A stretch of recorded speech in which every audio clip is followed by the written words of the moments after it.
বাঙালি মাছে ভাতে বাঙালি আজকে বঙ্গ সেনার পক্ষ থেকে এবং অন্যান্য সনাতনী সংগঠনের সহায়তায় আজকে আমরা দমদম বিধানসভার অন্তর্গত সুভাষনগর স্টেডিয়ামের নিকটে আয়োজন করেছি। এই মাছে ভাতে বাঙালি বাংলার সামাজিক সংস্কৃতির একটা অঙ্গ। বঙ্গের মহান রাজারা সম্রাট শশাঙ্ক থেকে সম্রাট দেবপাল তাদের প্রত্যেকের রন্ধনশালাতে মাছ একটা অঙ্গাঙ্গিভাবে জড়িত ছিল এবং প্রাচীন গঙ্গরিডাই সাম্রাজ্য, যেটা বাংলার অভিন্ন সাম্রাজ্যের রাজা মহারাজাদের এবং বাংলার ক্ষত্রিয় সাম্রাজ্যের ইতিহাসেও মাছ আমাদের প্রধান খাদ্য।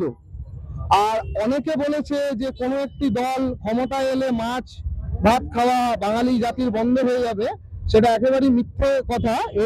এই সারবত্তা নিয়ে কোনো রাজনীতি হয় না। রাজনীতি উন্নয়নের নামে না করে বিশেষ একটি সম্প্রদায়কে তুষ্টিকরণ করে মাছ ভাত নিয়ে কথা বলে সেই সরকারের বেশি দিন স্থায়িত্ব হয় না। আর বাংলার মানুষ বঙ্গভূমির পবিত্র বঙ্গভূমির মানুষ সেই সরকারকে, এই তুষ্টিকরণের সরকারকে, দুধেল গাইয়ের সরকারকে উচিত জবাব দিয়ে দিয়েছে।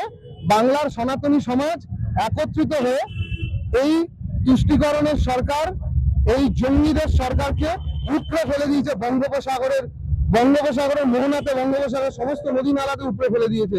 এবং এই সরকার আর মনে হয়, এই দলটি আর মনে হয় বাংলার মাটিতে আর কোনোদিনও ক্ষমতায় আসতে পারবে না। আর সদা সনাতন ধর্মের বিজয় হবে।